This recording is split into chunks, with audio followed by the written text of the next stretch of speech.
Hello, fellow metalheads. It is I, MTJ Disorder, aka Michael, back again with another weekly edition of Metal Mondays. Say hi, Phil.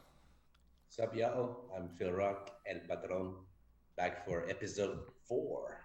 1 month, so we celebrating with some wine. Yeah, my celebratory coffee is in hand. Yes. Happy Monday. Happy Monday. You're not Seems gonna... like last Monday was yesterday. Oh, but you were gonna say seems like it was last Monday since we last went live. Yes. Also. Well, time does seem to fly, or what is the saying? Time flies when you're having fun. Yes, I suppose. How are you this week? Good. Now I was super busy, man. Super busy at work, but I still needed to get to the metals. So I do have some cool albums for y'all. And today we're gonna be showcasing also a band, but we're gonna chat a lot today, I think, because Yeah, this week we've been busy. as a sort of celebratory episode for our 4th episode, 1 month anniversary, as it were, it would probably be a little bit cool for us to just, mellow out and just be ourselves and not get too caught up in the professionalism of it all and just have a good time for this one. Premium content. Premium content, yes, always, always from Screen Splitters and always on my Twitch channel. I ask for the finest and nothing but the finest. So what have you been up to? Just working really. I wish I could say more, but just working, and any time I have, I spend it with music. So music and working. Yeah, I've been enjoying the perks of getting old and aging and having to deal with the fact that my body is no longer youthful. So my week has been slightly uneventful, just filled with a lot of pain and a lot of sounds. You've been telling me you don't even have drugs for today. Well, I mean, I kind of do. Okay. But the legal stuff. Yeah, so caffeine. We're in Canada, so caffeine and cannabis doesn't really count as illicit substances anymore. Hey, weed is legal in Mexico too, you know? No, I did not know that. Yes, it's been a few months. Oh, so it is recent.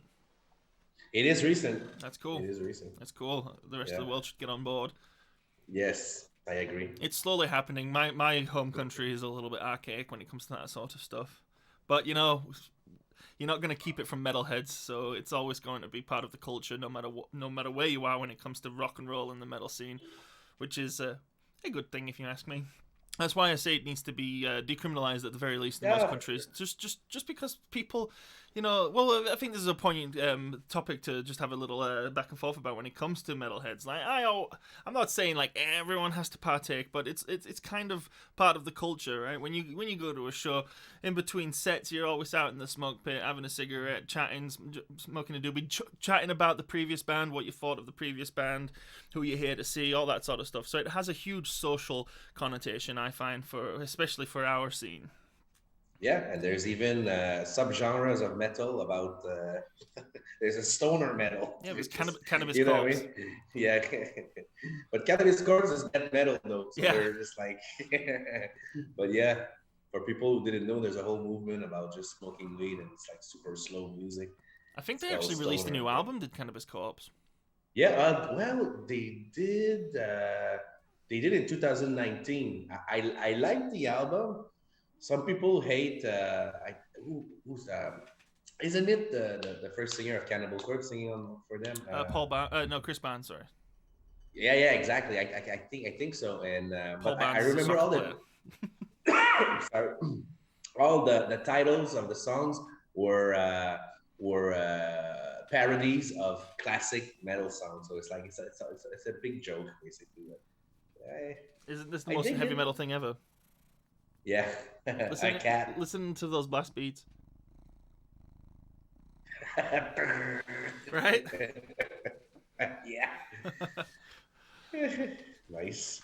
Sorry, sorry for cutting you off about Cannabis Corpse and Chris Barnes. Go ahead. No, we were just talking about you're talking about weed and drugs and party in the metal world stuff for sure. It's a Well, it big always part of it. struck me as odd growing up as a teenager, the whole like criminal aspect of it. So to me, we're not, chilling out in between sets, smoking a doobie with some friends at a bar. That is not criminal activity, and that's the main reason why Yeah. I feel the world needs to get to it and get on the same page as countries like Canada and Mexico. Mm-hmm. If not for the Yeah. if not for the local music scenes, for all of the non-criminals who are getting in trouble for it, basically. Yeah, I mean, metalheads are pretty.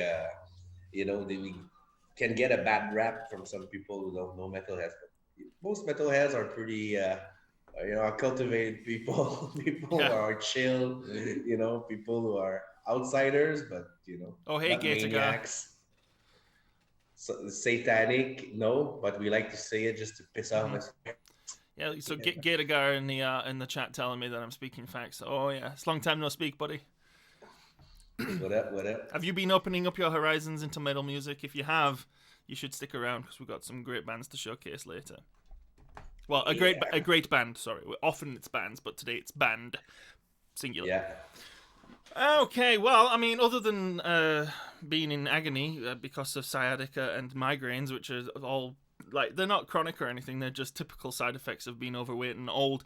So I just got to deal with it and get myself in shape or something. Just start lifting the weights as soon as the gyms open up again. And that should be something that I can help do to strive off the aging process as much as possible. Or I can get a hernia and end up in hospital. But other than that, I've been working too. It's just non-stop working. And as a result, I've been listening to a lot of the bands that you for the most part have been introducing Nice. me to. I very very much. I gotta get the names draw a blank on me. I've got to get it up again. Second band that we Process. played. Well, Leprosis is one of them. But no, I was very much obsessed this week. Who is it? Fractal generator. Yes, that's the one. The one. Yeah. The yeah. I have been very much impressed with everything that they've put out, and The I cosmic stuff. I find even though I'm a little bit more pragmatic and try to stick to understanding facts and whatnot these days, I do appreciate still some of the metaphysical lyric styles from bands such as Fractal. What is it again? Generator, yes. Because even like I'm not saying that you straight up believe a lot of this stuff, but that's the whole point of creative outlets, right? Especially creative outlets that have words, scripts, lyrics, poetry, and whatnot. It's all about getting ideas out, and that's what I really appreciate about them writing about that kind of stuff. No, for sure, and it's kind of it's part of the brand, right? So Fractal Generator, it's the riffs, the sounds, the lyrics, the imagery is all about cosmic stuff. Well, there's a lot of mathematics to it as well. Mathematics, of course. Mm-hmm. Even the process we were talking about, the process, they're sci-fi also, but they're more like so yeah. Fractal Generator is like deep into some theories and the wormholes. It's thought provocative, is what it is. Yeah, it's very very cerebral and thought provocative. Yeah. There's some crazy words that most metalheads don't know.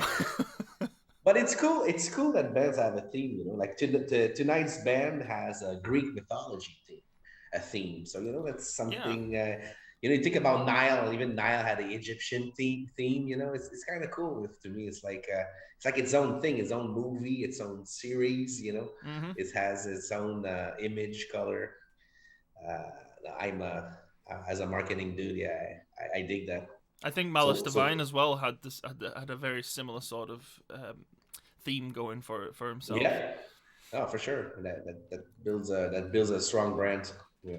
I think it's important though as well. Aspect to most metal music is the more theatrical, dramatic side of music. Yeah. It's not like grunge, right? Which is all about I don't give a fuck. I'll wear I'll wear a plaid shirt with a ketchup stain on it and not do anything and stand completely still while I sing my music about macabre shit.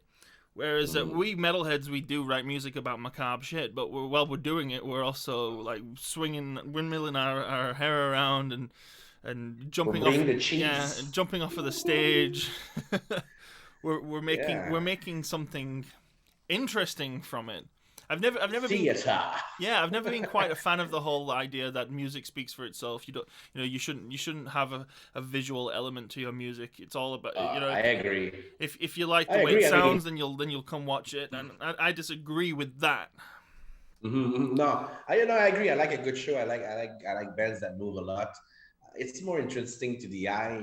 Obviously Yeah. some bands play music so complex that man they need to be fucking wrapped right on their necks. But that's why I like a good balance, right? Mhm. Some when there's a big riff or whatever, you can run around, and when it's a hard lick to play, you put your foot on the monitor and you fucking nail it. Well, I think it's because it's important to remember that yes, music first and foremost is a audible medium, but at the end of the day, we're still visual beings. We still base a lot of what we're experiencing on what we see, unless you're blind, of course. But even then, if you're not born blind, you still end up having a very, very, very visual, imaginative mind. And I just will be more engaged with a band that is getting my attention completely. Like if it's just something I'm listening to, but I'm staring at the ground and staring at like the bloodstain on the floor, and I'm thinking, "Fuck, what dive bar have I come to?" Then I'm completely distracted. Whereas if I'm listening and I'm watching, I'm 100% focused. That band has my attention, my undivided 100% attention. I mean, exactly. I was gonna say first of all, it's the beginning of MTV, music videos. They're popular Yeah, for a reason. But that was the inception. But just to skip, uh, when I listen to a new band I like, the first thing I do if I like the band, I want to see what they look like. I want to see what their imagery is about. I want to kind of get a better grasp. Of course, the music is the primary thing, but if I'm gonna dig a band, I want to see what kind of music videos they have out. If they have live footage, what they look like, what their logo looks like. It's kind of is the full experience, right?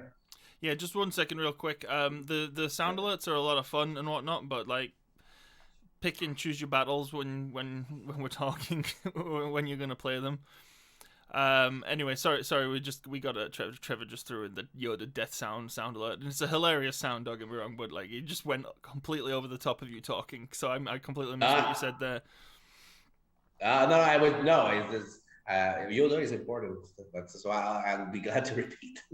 No, I was just saying that. Yeah, of course. When I discover a band I like, I want to see what they look like. If they have music videos, live footage, it's kind of the live aspect, which is why this war situation now is so fucked.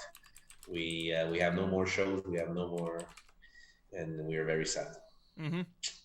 Mm-hmm. One thing I did want to just point out though is, so I wasn't always into metal as far as playing live, but I played in a couple of adult contemporary rock bands for quite a few years, playing bass essentially as a hired gun, just to get the experience of playing shows. And you know what, we went on tours and we played in places like the Starlight Room, the Roxy in Vancouver. So big small venues, you know what I mean, like not arenas or anything.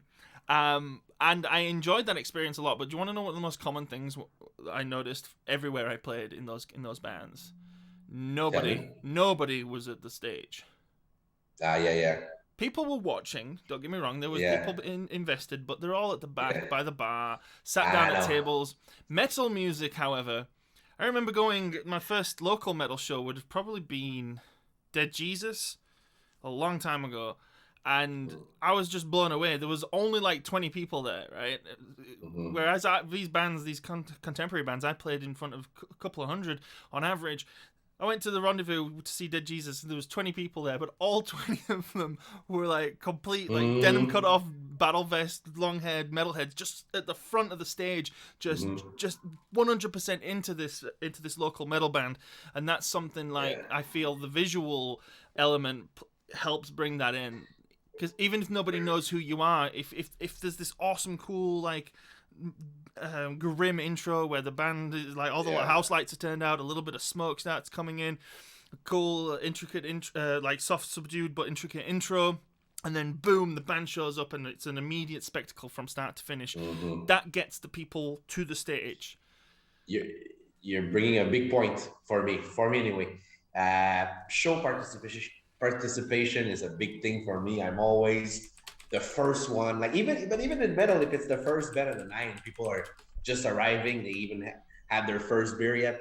I don't care. Even if people are standing back, I'll be the first, the only one to grab the stage and go like this. Like I like to get people riled up. And when it's for me, a metal show is magic. I want it to be a party.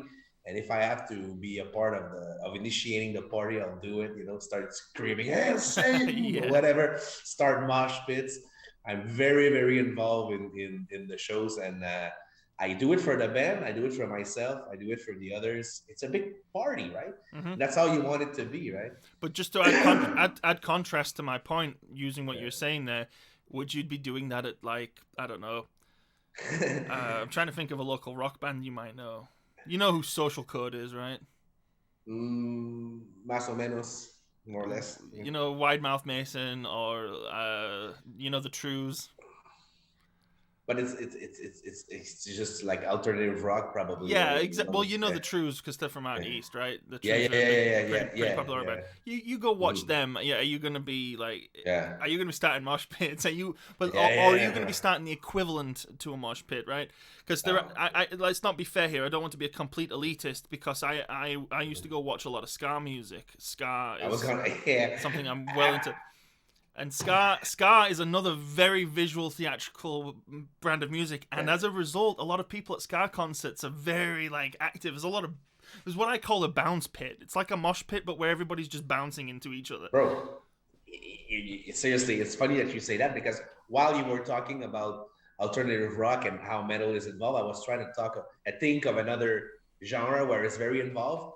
And I saw once a Flogging Molly show. Okay, it's not ska, it's like the Irish rock, Yeah. But it's like everyone's fucking jigging. I was more exhausted after that show than the Cannibal Corpse set before. Yeah. Like, because everyone's jumping, like you say, it's a bounce pit, right? It's not a pit, it's just people jumping around, and it's different. So but yeah, like Stevie Ray tells us that Motley Crue was the first band to bring arena rock to small venues. Oh wow, man, that's okay. So y'all seen the movie The Dirt now? Yeah, obviously.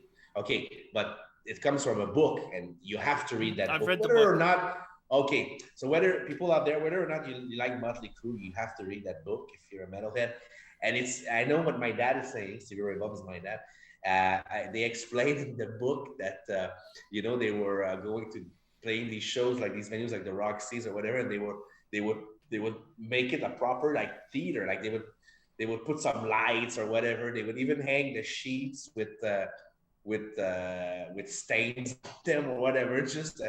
Just a shock, right? But still, it had the value of crossing the stage. You know what I mean? It's not just a band playing. You have costumes. Obviously, they dressed like chicks. That was super shocking at the time. And they had the theatricals, they had shady fireworks, even in small venues, So it's interesting as well because they never let up. They continued well into the late stages of their career, continuing to revolutionize and advance the craziness and the theatrics of their shows. Because Motley Crue is the first and only band I remember seeing a roller coaster drum kit. Yeah, I saw that too. I saw it live with my dad also. The closest thing I ever saw to that other than Motley Crue would be Slipknot with the Joey Jordison's like floating kit that goes upside down. Yeah. That was interesting to see. But I really dig that kind of stuff, and I think you do too. It's probably why it's a good thing that we're in a creative project together. I dig it, but I've been seeing shows since I'm 10 years old, and in the past 5 years, I tell you, I always prefer a small venue. I like that intimate feel of a club with dirty floors, and the band is right there. The band is selling their merch. You meet them, you buy them a beer. You you fist them, you fist them while they're playing. It's like, okay, I like a big show also, but in an arena, but it's like now it to me doesn't compare to a smaller venue for the sound also, and it's a different experience, definitely. Obviously, some bigger bands are never gonna play small clubs anymore. Like I'm thinking one of the last shows we saw together, Iron Maiden, right? Like Uh-huh. obviously they're always gonna fill arenas, and they have the Yeah, but they have. do you want to know an interesting thing though about Iron Maiden? So on YouTube you can find a full show from their first album. Sorry, their second album tour, their Killers tour, and Yeah, yeah. the show I believe is in Germany, and the whole crowd are sat down. Oh, There's a yeah. lot of people there, but they're all sat down watching like Iron Maiden play songs like the Iron Maiden They and didn't know what to do, Phantom of the basically. Opera. Yeah, exactly. But everyone's glued to it. They have their Yeah, undivided attention. So you yeah. can tell the people in the audience are like, we're witnessing something new here. But it's funny because a lot of bands were putting out DVDs in the early 2000s of shows in like Japan, and they're all sitting down. And Yeah, now they have the craziest bits. It's like they learned in the last 20 years. But in Europe and America, maybe they learned in the 70s or 80s. Anyway, it's like, what do we do now? But I tell you what, I lived in Malaysia from 2011 2013, and I went to see a metal show there in a mall, the craziest mosh pits, and everyone, girls there with the tudong, the Muslim hat, and you just don't expect when you see people, conservative, that people you think conservative, but they're at the metal show with their tudong and their death metal T-shirt, and they're moshing their heart out, and that was awesome, my yeah. friend. That's Shout kind out to Malaysia. that's Shout kind out to of Asia. I think a Yeah, byproduct of it being again in the same way that those people in that yeah, Iron Maiden show were kind of sat down and subdued. yeah. That was the introduction of more extreme forms of music to that crowd. In Malaysia, for instance, it was probably still relatively new at the time, right? Yeah, no, for Because sure. I have a friend who moved here from India. He lives in Canada now. My friend Jazz, and he said it was Sorry. insanity, like how quickly once the metal scene came to India, how quickly it went from Yeah. are we allowed to do what are we can Uh-huh. we mosh? Yeah. Are we going to get in trouble to just all out carnage in a mosh pit? And it's You're quite interesting. bringing, I don't know if you're aware of it, but you keep bringing big, great points, because allowed to mosh is another thing, which is, it's a big thing now across bars, across even North America. Some bars you're allowed to mosh, some bars you're not allowed to. Regardless of COVID, I'm talking pre-COVID, obviously. Um, but it's like you're a club owner and you have a metal band playing. Don't tell the people to not mosh. Don't have that band. Hmm. It's you can't. It's part of the show. Well, I always say that a venue, if a small venue wants to operate as a promoter for metal Yeah. bands, they've got to make sure they set up for it. You've got to make sure you've moved. If you're a bar Yeah. that has tables everywhere, you make sure Yeah. if you know the metal show's coming that night, you make sure those tables are out of there.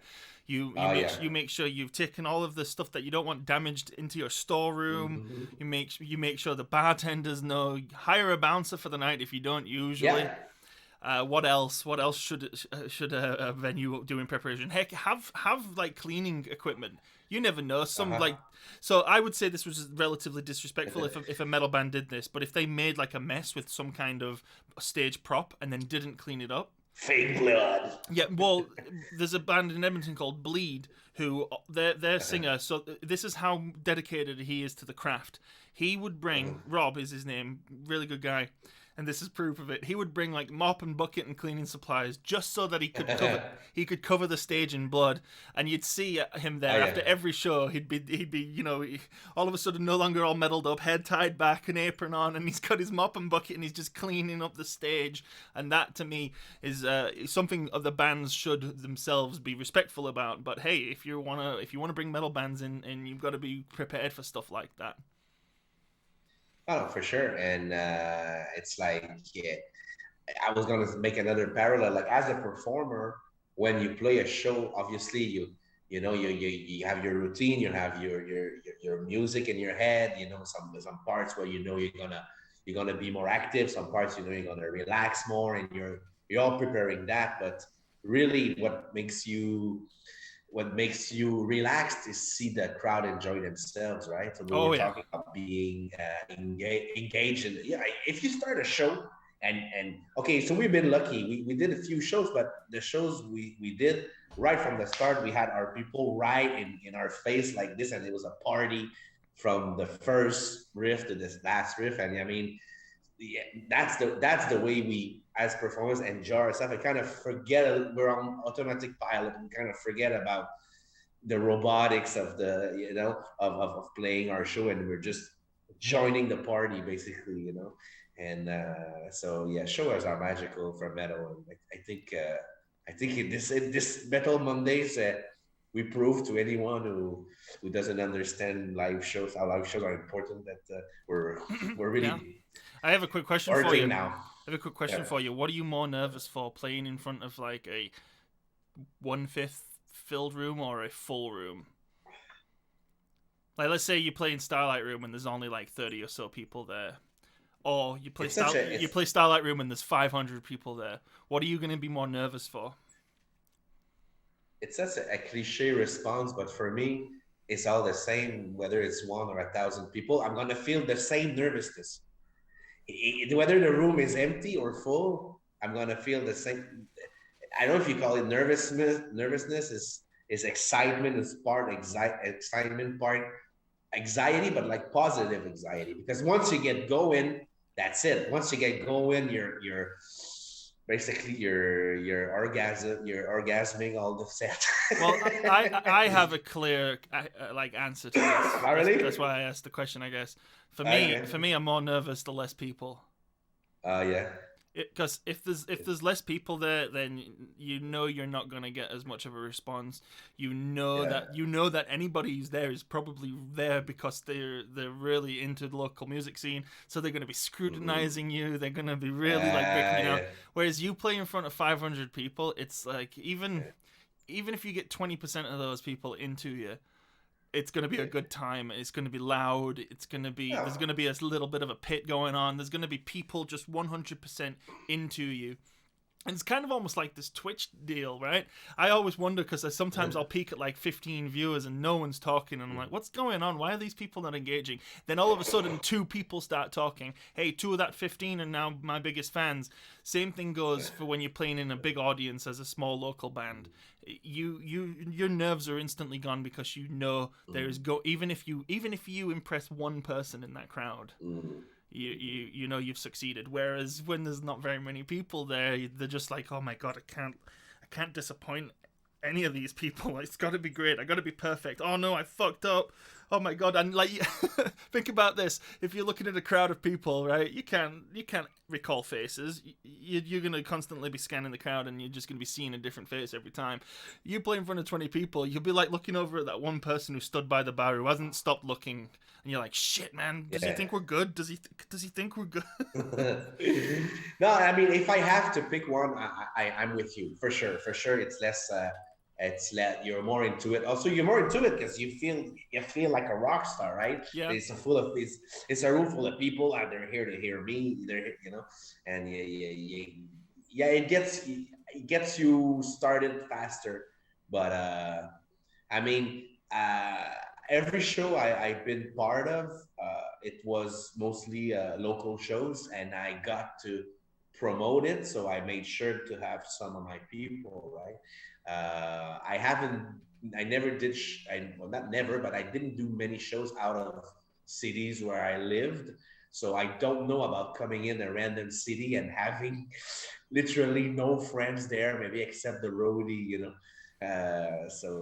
Well, yeah. I'd say in Edmonton, I don't know about other towns, because Vancouver is very much like that as well. You tell people who you know about it, they're going to be there. But here in Edmonton, I think maybe the problem is a lot of bands will play the same venues repeatedly. You'll play like the Rendezvous. We'll shout out to the Rendezvous.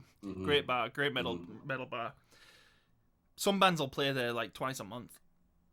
all through the Oh summer. yeah. And yeah, sure, you're getting the experience, you're getting a chance to play it live, but eventually you'll one of those shows there'll be no one there. And you'll be thinking, oh man, where's my bro, or where's my buddy, or where's my buddy and his girlfriend, and like no one shows up. And you're really hoping that people just come out because it's a Friday night, and let's just hope some people show up. That happened to my band Boulder Fist, the last show we ever played. We played. That being said, we played in front of 9 people, and we rocked the shit out of that place. But like barely, like nobody showed up. None of the people we could rely on showed up. And I don't think this is a thing or a slight against people in Edmonton. I just think it's because of how isolated we are. There's a lot of bands have no choice but to play constantly in the city. Like we, there's nowhere out in the country really where you could play, where a metal band could play. Maybe Fort McMurray. Calgary. Realistically, Calgary, Red Deer, and then Banff are your options for a metal band. Yeah. Maybe Lethbridge, but it's very difficult. So a lot of metal bands tend to play local bars in Edmonton and constantly, and as a result, you find it very difficult to get people to keep coming out. If we have any international listeners, Canada is very big, so maybe you're wondering what we're talking about, but like the nearest city is usually like 3-4 hours drive at the minimum. Yeah. So yeah. Pavarotti said that the worst you can wish to your enemies is the first 15 seconds on stage. That's some good advice, man. Bob. Yeah, no, for sure. It's both true and false, because I know how that 15 seconds is nervous, but at the same time, it's such a thrill. It's like I had never parachuted or bungeed, but I would guess it's something a little bit, some in the chemistry of the brain, something similar. Whereas you're just fucking, you're over, your senses are peaking, and after that, it's like you're getting used to the spot, and after that is all you're coasting from there. But I do enjoy that the first 15 seconds also. It's like a challenge. It's like a kick in the butt. Like, how you gonna start your show? Are you gonna start it really good, or are you gonna coast into it? So I'm a big I like to perform. Even I like public speaking. I like attention. I'm an attention whore, really. So you give me a stage, and I'll try right from the get-go to get started. Like, still, there's something to be said about your ability to get engaged and focused. This applies for whether you're a hockey player or if you're a race car driver. Yeah. Or heck, if you're doing what you're doing down in the southern hemisphere and whatnot, you got to get up and get to work and be in the right frame of mind to achieve what you want to achieve. And I think that's none more so prevalent than it is on stage for any band, right? Because if you lose, if you're not focused and you're not if you don't have your face on and you're not in game on mode, then that first 15 seconds, as Pavarotti says, could make and break you, because you might then spend the rest of the show thinking, oh man, how do I get myself in the zone? I've got to focus. Okay, so like anyone and like anything, depending on what you're doing, you got to be prepared. So if you're a musician, learn your riffs, learn your fucking songs. That will help your 15 seconds. But practice. Even if you're really ready and you played it 1,000 times, that first 15-second thing is gonna happen. And that just goes for practice as well. Learning it isn't enough. Oh yeah. You've got to keep yourself fresh and keep yourself on top too. Because the less you need to actually prepare yourself for live, the easier time you're gonna have focusing. The more groundwork you've done leading up to that, the easier time is gonna be. You need to learn that it's not anxiety, it's anticipation. I kind of agree with that. Exactly. Yeah, that's a good point, Bob. I like that. That's what my dad. That's what my dad always said. Like, it's not anxiety, it's excitement. It's like it's a positive way of explaining that feeling. Yeah. It's kind of a fear. It's a feeling that is similar to fear, but it's not fear. Because it's fight or flight. It's your fight or flight mechanism. Yeah. Exactly. Like you think Exactly. think Pretty about much me so. before we played that Bohemia stage, walking backwards and forward, throwing up and Adrenaline, stuff. it's adrenaline. Yeah, I wasn't Sorry. afraid to go on stage. I go on stage many times. I'm not afraid of playing live. I wouldn't be in a band if that was the case. But yet I was still getting that bodily response from the anticipation of going and being on stage. So yeah. Yeah, no, it had, yeah. Well, That shit. show for me too. It had been nope. That was a What? pretty big conversation. But why don't you finish up with your thought there about your experience? Oh no, I was just gonna say that you mentioned our first show at Bohemia, and for me too, it had been a while since I did a live show. Then, the longest gap in my life, it had been like 5 years, I think, since I played on a stage. It was the same. Nothing changed. The same 15 seconds, the same coasting, the same party, the same practice before, the same enjoyment after, during. You know, The most it's amount of time I went without playing on stage was 3 years, and I wish I hadn't. But I was in mm. school, so it made sense. But it's like you. I'm sure once you took the stage after 3 years, it was like you never left the stage, right? It's like it's you go back to Kind of. no, Well, not for you. my first time back on stage was actually my first time playing. After the 3 years, was the first time playing in a metal band. So there was a Yeah. there was a difference. Prior to that, a lot of my experience was either just rhythm guitar or bass guitar in just a cheap run of the mill rock bands. And it's funny because this is actually a good bookend for the conversation here, because it kind of sums up all the stuff we've been discussing. But I went from all of that very limited non-visual sort of performance. Heck, we even played in a casino on like a staircase with like house lights, no stage lights or anything. Very strange experience. So when I played metal for the first time, I was a metalhead already, so I knew what metalheads could be like and how judgmental they can be. I remember I was like, I was consumed that whole night with actual anxiety. With okay, so not only am I playing on stage for the first time in 3 years, I'm playing a style of music I've never played on stage before. What if I screw this up? I have a guitar solo I have to do. Holy shit! And it was it was a bit of an ordeal. I enjoyed it, but the whole time I was very much aware. So much so that I actually, once the last song came on, I was like, thank God it's the last song, and I really wanted to get off the stage. Oh really? Yeah. Oh fuck! But I never felt that. It's the only time I ever felt it, and it was pretty funny because after I came off stage, I'd never felt this before, not in any of the rock bands I'd been in.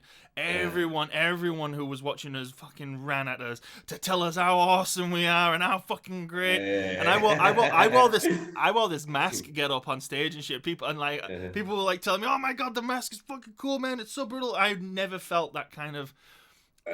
What's the word I'm looking for? That kind of vindication and reinforcement that what I just did was fine and my worrying was for no reason whatsoever. So the after party that night was pretty good too. We ended up going and hanging out at our penthouse and really living the rock and roll metalhead lifestyle. Nice. So yeah, I think that was a pretty decent conversation as far as about what we are all about when it comes to our experiences in metal. I think we should do a little quick. We're at 40 minutes right now, so we got to move on to the news. But I think we should do a little quick. I want to know what you think. The experience is going to be like moving forward, real quick, when it comes to you. So you're in Skullsplitter with me. You're the one of the guitar players. There's no rhythm, no lead guitar player. What are you wanting? What are you wanting to get going right away here when it comes to the band? Do you want to get out and start playing shows? Do you want to get an album recorded? Do you feel like we should write some more music? What is your main first focus as soon as everything goes back to normal?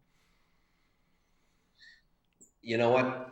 It's like right now. Usually, I'm more about creating a music and making a run. Making a good final product. And to deliver to the people. But we've been so long without shows. I'm booking a fucking show. Yes, man. The first thing I'd like to do. Is I'm so glad that was your answer. Too much. No, seriously, because the other thing is about booking shows is that it's like anything in life. When you have a date, a deadline to perform, the work leading up to it you will gain so much experience, for me anyway. So I know that if I'm playing a show in 2 weeks, in 3 weeks, oh fuck, I'm gonna get my mind into it, and I'm gonna practice a lot, and this is where you get closer to your bandmates, and everyone, you talk about the show, practice the songs, talk about how we're gonna perform, which order the songs you're gonna do, and it's a whole process, which makes the band really tighter, and both leading up to the show and after the show, where you hit that climax, and then you surf on that cloud of, oh fuck, that show was so awesome. Well, it's gonna feel great. It's gonna feel like just experiencing something for the first time almost. Even the closest thing you can get to it anyway, and it's just gonna be a relief. It's gonna be a relief. No, knowing that we can we can do this again. We made it, and we're able to get back at it. Yeah, I think we're gonna, for the first time ever, we're gonna feel lucky that we get to perform, because we never did no shows. Oh, we're losing. Think about that for a second. Titanomachy. But yeah, definitely think about that for a second. I'm glad you came back right as you said that, because that's honestly something any of the people out there watching, if presumably you're metalheads or at least into music and want to get back out and watch live shows, but just think about how lucky we're going to be to finally be able to do that, given all of the stuff we've given up over the last 12 to 16 months here. Well, man, it's gonna be the first time, like, when a band comes into your town and you gotta take a decision: do I go see the live show or I don't? I think for many people, it's gonna be a yes. Everything coming in, buying tickets, buying merch, buying tickets. Same for if you have a band. Yes, I want to play that show. Yes, I want to, like.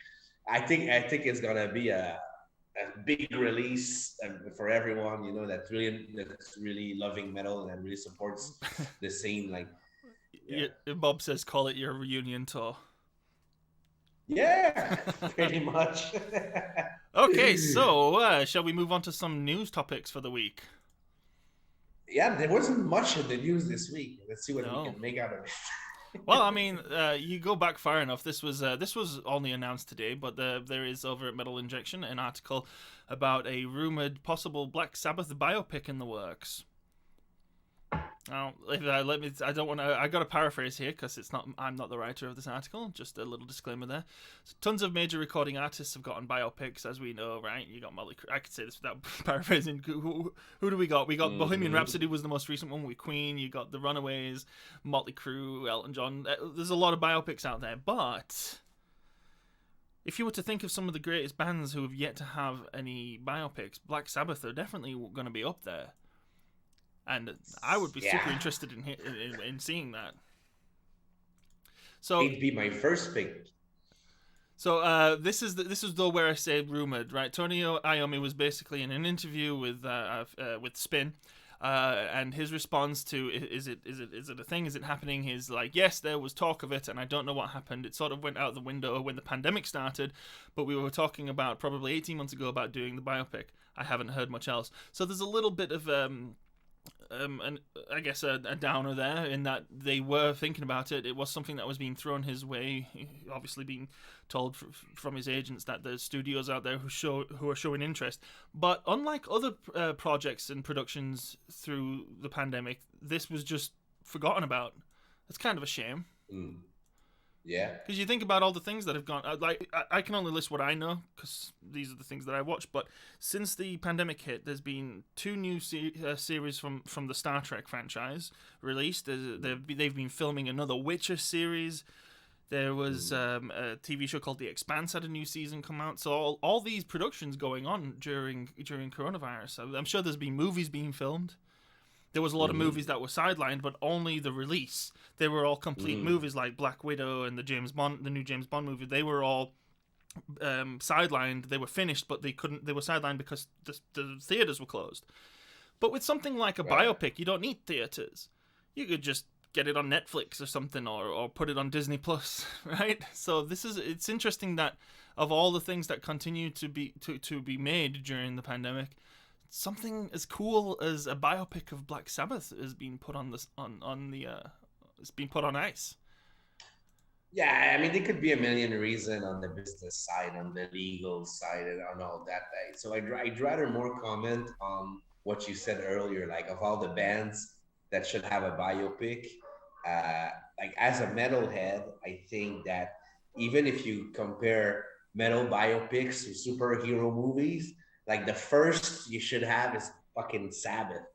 Oh yeah. Like universally renowned to be the first true metal bands. We're talking the themes, the riffs, the imagery, the song, the song titles, the song themes, and all that. The performance, the attack on the instruments. Like the first true metal band. Okay, there was some proto metal bands. Yes, there was people banging their instruments before them, but I mean, Sabbath is pretty renowned as the first true metal band, and yeah, like we need that biopic badly, and then we need a bunch more. I would argue that there is a significant of an influence on the landscape of just the music industry in general as even the Beatles were. Oh yeah, I mean for metal for sure. Even for rock, if you want to say, Mm-hmm. I mean, rock is older than that, but I mean, like but basically that's where rock turns into metal, more or less, right? It's like the Well, crossroads there. just to be clear, I mean, you tell me, Yeah. is importance and significance, are they synonyms, or do you think there's a difference between the importance of something and the significance of something? Because Well, I would say yeah. that Black Sabbath are equally as significant as the Beatles when it comes to what they did for music. I wouldn't think that what they did for pop culture and humanity in general is anywhere near as important as what the Beatles did. it's The, it's super hard to it's super hard to say, and I'll make you a parallel that you're gonna understand hockey. Like Wayne Gretzky, he's the first to say like, but the game was so different when I played, so of course I have all these records and shit. No, but no, you're the great one. You're Wayne Gretzky, but you're like, Mhm. yeah, but it was a different type of hockey. So the Beatles and Sabbath, they were different places, different timelines. I think the Yeah, Beatles yeah, were also they were a cultural phenomena. They weren't just like yeah. a music. Exactly, Yeah, for sure. they were Yeah. they were part of the British invasion. They were a part of the Summer of Love. Even though Yeah. they'd broken up by then, and they were on their way out by then. It's also kind of ironic of how much of a cultural like phenomena they were, because as four guys, they were just like the most dysfunctional group of guys who did so much in so small of a time that they were nowhere they were Oh nowhere man. near the where they needed to be by the late 60s, when people were finally coming out of the shell. They weren't there to reap the benefits of what they'd done to the culture. Is it a zeitgeist? Is that the word I'm looking for? A cultural zeitgeist? Yeah. Okay, stop. For people who don't know, Michael and I are huge Beatles fans, and we're huge music fans, and we're anything but elite when it comes to metal. We enjoy and appreciate Oh art yeah, we're just having on an open every discussion here. level. Yeah, yeah, yeah. So yeah, I but would argue, like you though, think, I would argue that the Beatles had a very, very borderline metal song in their repertoire. okay. Oh yeah, I the most metal, the Beatle song, the most metal for me is Jesus Christ. She's so She's so heavy. heavy. I knew you were gonna say that. I knew you were gonna say that. Mm-hmm. It is heavy as Oh fuck. yeah, It and is heavy. It's Helter a Skelter as well, I think, is one. yeah, Even so yeah, much for so sure. that George But Harrison, the least metal of the group, if you ask me, had no idea what to do on the guitar solo for that what the song. fuck? Yeah, Yeah, like yeah. he's like, I don't know what's going on here. That song is a pure Lennon McCartney song. Oh yeah. So you were talking about the Sabbath and the Beatles, and what's interesting? I think that the old bluesmen, like we're talking in the 50s, 60s, they were the first to talk about sex, about occult themes, right? Voodoo, Mm-hmm. and but it wasn't part of their image. It was just a song lyric, and of course people saw that and they were kind of considered rebels for it. But then you got Elvis bringing more to the sex theme, and then you had the Beatles bringing the drugs theme, bringing a bunch of other themes. But Sabbath is the first band to say fuck it, we're gonna have a witch on the cover album, and we're gonna have we're gonna talk about. Yeah. We're gonna have an image that's gonna be borderline satanic, and of course, Ozzy Osbourne, sang a lot about and they knew Aleister Crowley and all that.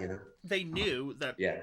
Sorry, my back. Yeah. They knew that it was purely an image, though, because Tony Iommi's a Catholic. Oh yeah, and you take the first album, except the Black Sabbath from Black Sabbath with the tritone. Okay, that's super metal. But half of the songs on that records are like folky, rocky. It's not full on metal themes. It's like a band that's starting to. I think show what War metal Pigs is should pretty be. metal. Yeah. Okay, so that's the second album, right, or third album? Paranoid is off that same album, isn't it? Yeah. So third album, right? Master of Reality is second album, I think. I'm confused, but anyway, yeah, and So Sabbath, a biopic. That's the news. I want it. I love Ozzy. Ozzy's the godfather of metal with Lemmy. They are the two godfathers of metal for me, for a lot of people, and we definitely need Sabbath biopic. Sabbath, Bloody Sabbath, and then Paranoid. So Paranoid, Sabbath, okay. And Master of Reality is the third one? Yes. The first album is just the Black Sabbath, no? See, I wonder where we go with the biopic with them too. Is it do we stick with the early days, or do we go throughout them moving to different singers, and then all the way up to modern day? Because that would be one hell of a biopic. Yeah, no, I don't think it's important. To go to the modern era. I think you focused on the early days. Yeah. I think for me, because to be clear, I think you focus on the early days. A biopic is not a documentary.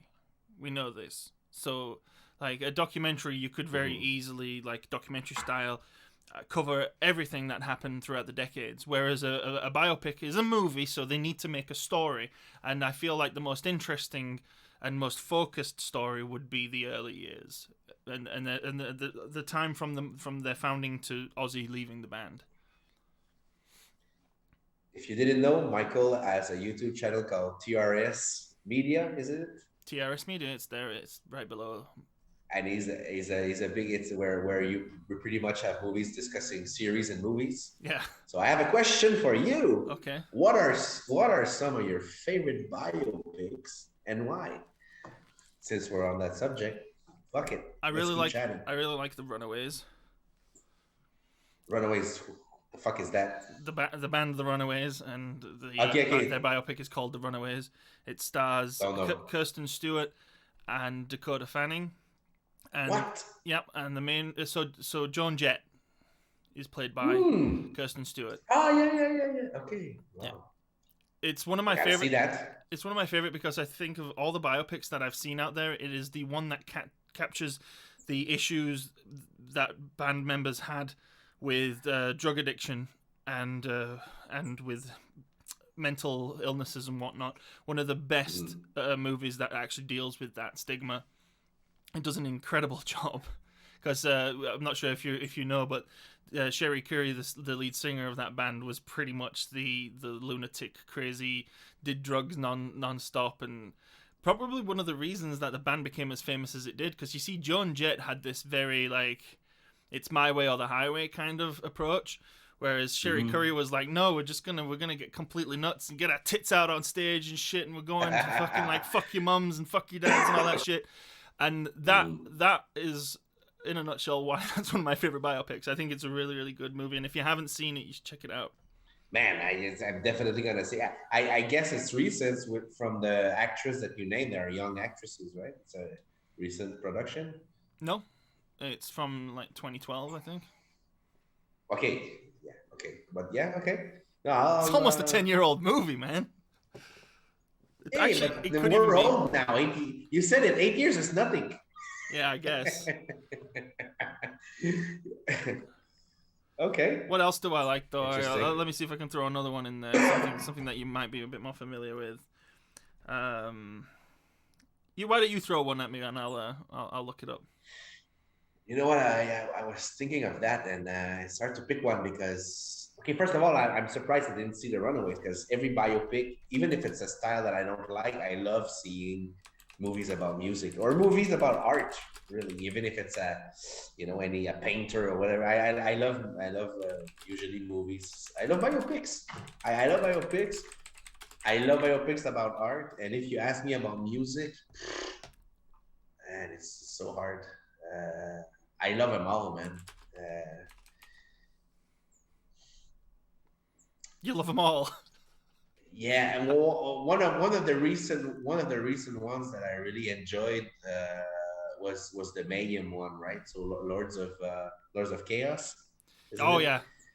Yeah. So I enjoyed the themes. It was really dark and dark humor, and it's something. It's crazy stories. It's one of the craziest thing. It's craziest stories in the metal world, right? Where Hmm. where one singer, he cut himself and killed himself, and then they put it on the EP. they put the picture on the EP, and it's like there's a lot of things that happen in there. Obviously, recently I really enjoyed the Dirt for sure. I like Ray. Yeah. Ray's pretty good. Oh, Ray's awesome. Yeah, I loved Ray. Yeah. But the James Brown one was great with that actor that died recently. The dude who played the Black Panther. I forget his name. Oh, what's his name? So he did It'll come James to me. Brown. Did you see that one? No. Okay, so we're moving a little too far from metal, but It's fine. yeah, it's fine. But this is a biopic I really enjoyed also because you see the beginnings from you see the struggle up to the superstardom, and when they actually cross that line where they're just too high to operate, too high to give interviews, too high to record albums, and they have to take a step back. Chad Boseman is the name of that actor. Chadwell's Yeah, Chadwell. rest in peace. Rest in Because he peace, Black passed away Panther. last year. Yeah. The first movie of him that really impressed me was that James Brown biopic. I forget exactly the name of the movie, but that's a great movie. I really like the Doors biopic as well. I didn't see.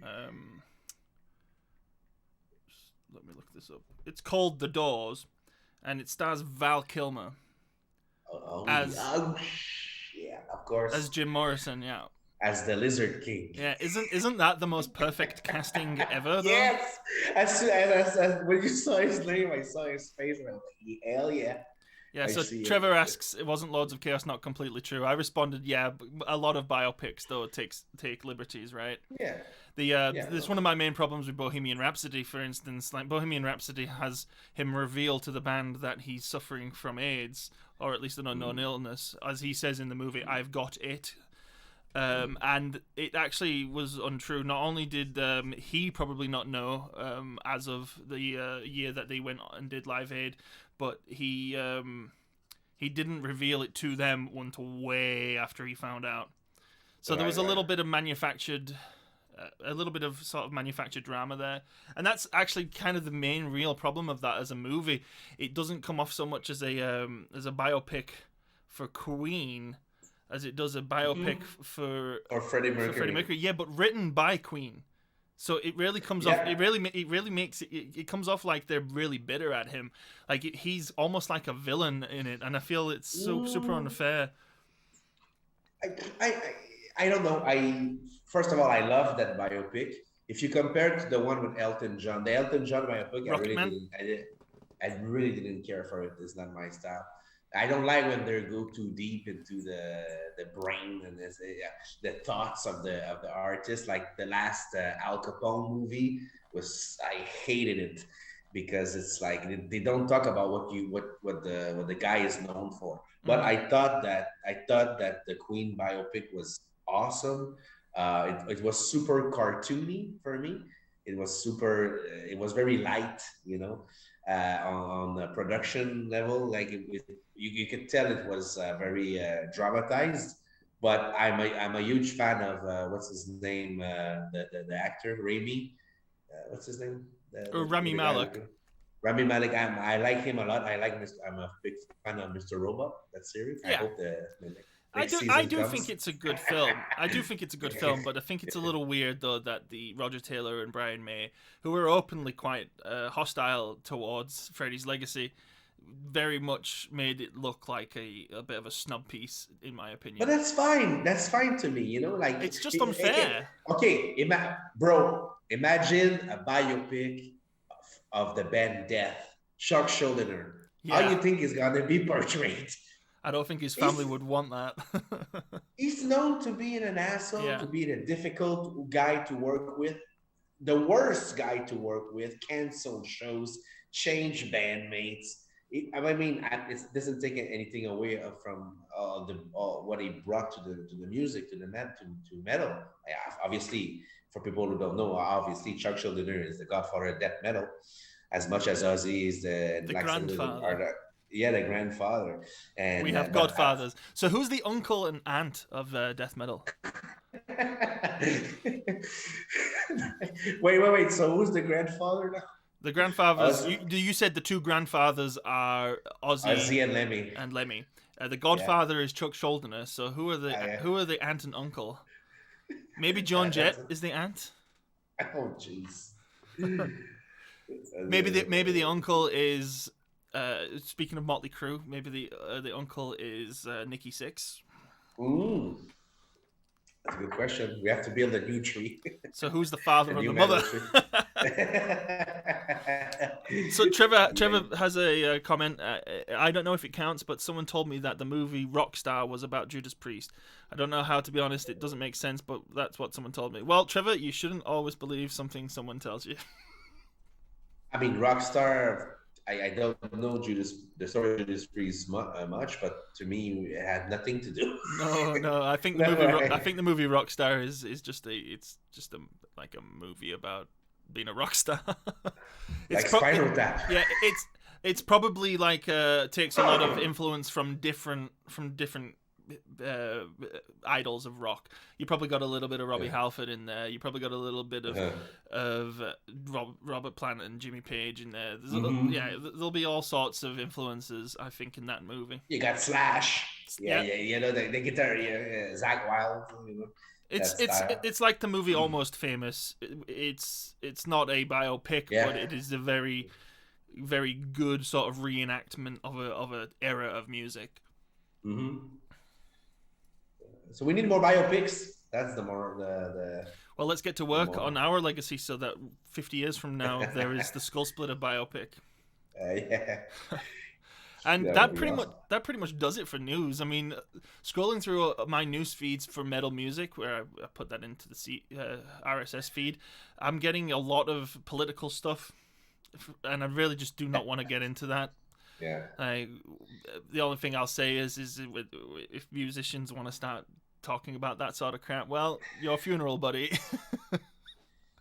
Let's just mention for people who don't know that the Body Count, the band of Ice-T, the rapper Ice-T, yes, he has a metal band. He always been into metal. His favorite metal band is Slayer. They won the Grammy for Best Metal Performance. As metalheads and as dead metalheads, we know that Grammys for metal isn't worth shit. I'd have to check that out. But I don't know what that is. Shout out Body Count. Shout out Body Count. Shout out Ice-T. I mean, he. All right. He brought metal to. I mean, it's part of the. It's like a rap metal thing, new metal thing. But you know what?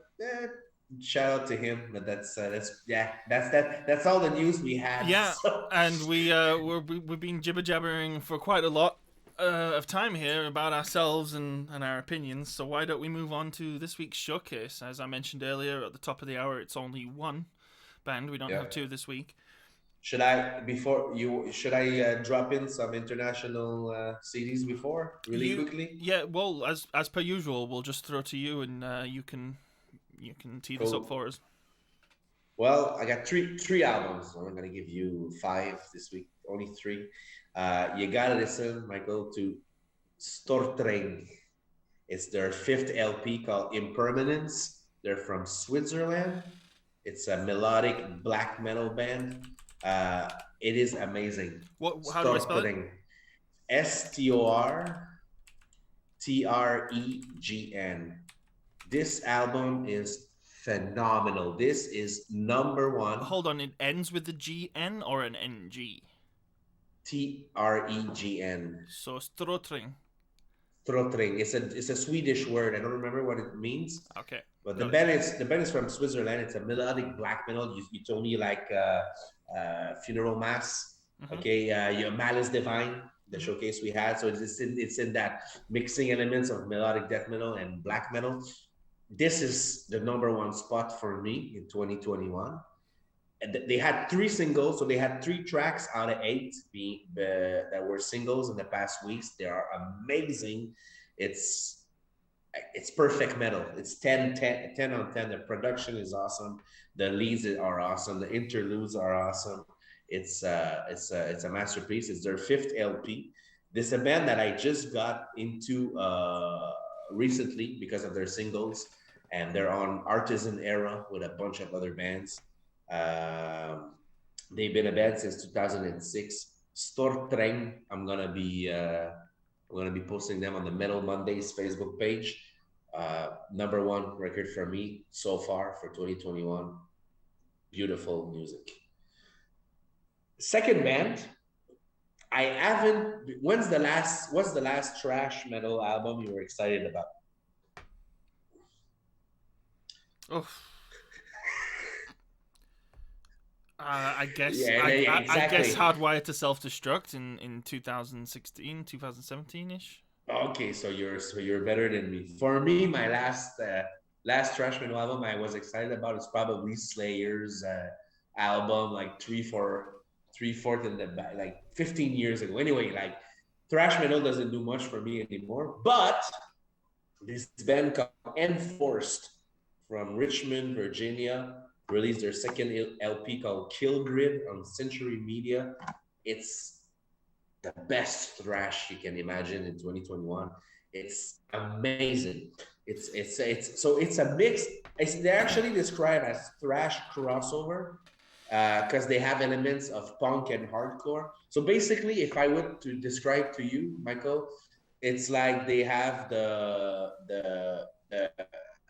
fast tempo riffs of Municipal Waste, the mid tempo riffs of Slayer, and the vocals of Power Trip. It's like a mix of Slayer, Power Trip, and Municipal Waste. It's perfect thrash. It's an awesome record. I never add thrash record to my library these days, but Enforced, you gotta check that out, man. It's really awesome. Cool. I know it doesn't really matter because it was just a bit, but I also want to just update and say Humanicide from Death Angel in 2019. Also, I was pretty pumped for that. Yeah, well, I respect. I didn't like the album though. I respect.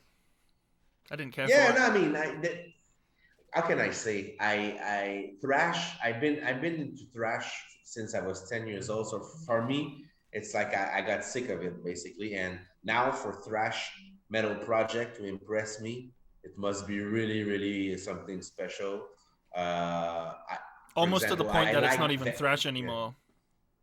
Yeah, well, this one is though. This one is thrash with some punk elements. So it's like a Power Trip thing, the band Power Trip. So it's very thrashy. So would that band anyway. Bogue Brigade, would they count? Bogue Brigade? What's that band? They're what's called an Edmonton band that Phil, our old drummer, used to love. Oh yeah, I don't know them enough. I feel like they are in a crossover. They're kind of a punk. They're kind of a punk thrash crossover band, but they had a really interesting sound. Cool. Well, I will check them out. You'll have to check them out. Sure. I think you might like them. Thrash is big in Edmonton. I know in the Calgary, and that's cool. I mean, I love a thrash show. But I mean, musically, I feel like it's obviously thrash predates death metal. So, some of the ideas have been recycled for 35 years. Well, even listen to our stuff, right? Mm-hmm. Yeah, we have thrash, a lot of thrash elements. Yeah, and the thrash elements are pretty recycled too. For sure, but so the cool thing is that the thrash elements are like the parts where everyone can enjoy, and then we have the death metal parts where we go a little bit deeper. So it's like a balance. I like So being a little bit more enforced and melodic. I like to be a bit more melodic. yeah, yeah, we're the So same. if you've got if you got thrash music that's kind of melodic, like I consider Slayer to be the more melodic of the thrash groups from the big four. To be honest, that's the kind of stuff I like to hear from the thrash scene. Well, Michael, you gotta listen to Enforced, and Trevor, you gotta listen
Very, very, very cool.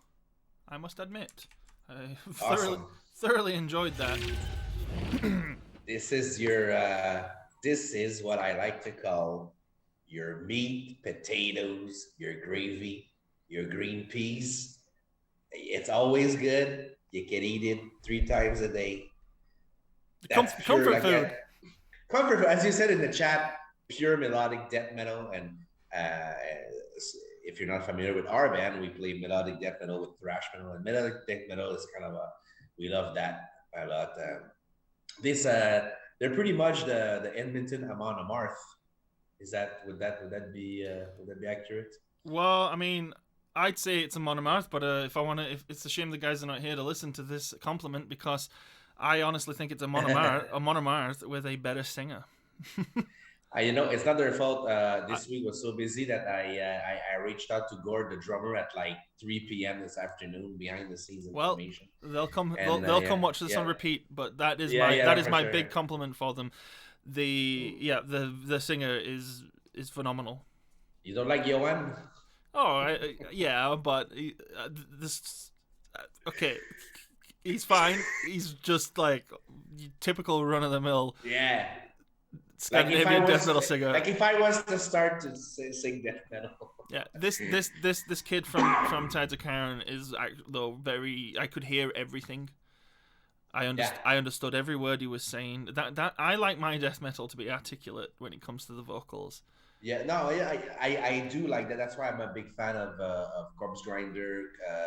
Even if you go Let's Death, like Lamb of God, some people hate or like him.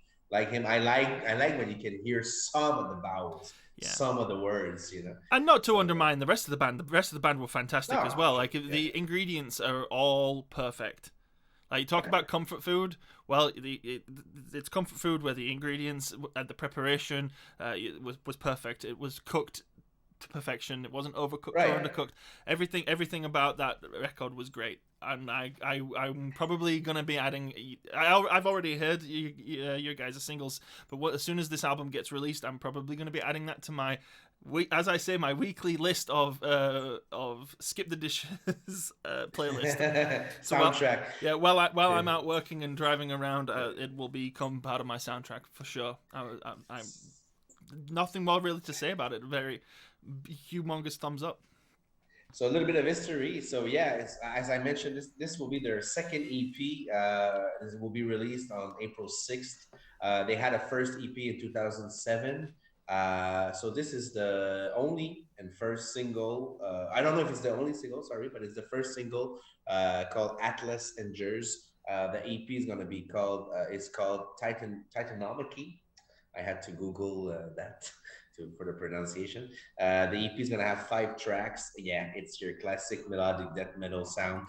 On vocals, you got Garrett Nelson. And then you got 3 guys named Riemann.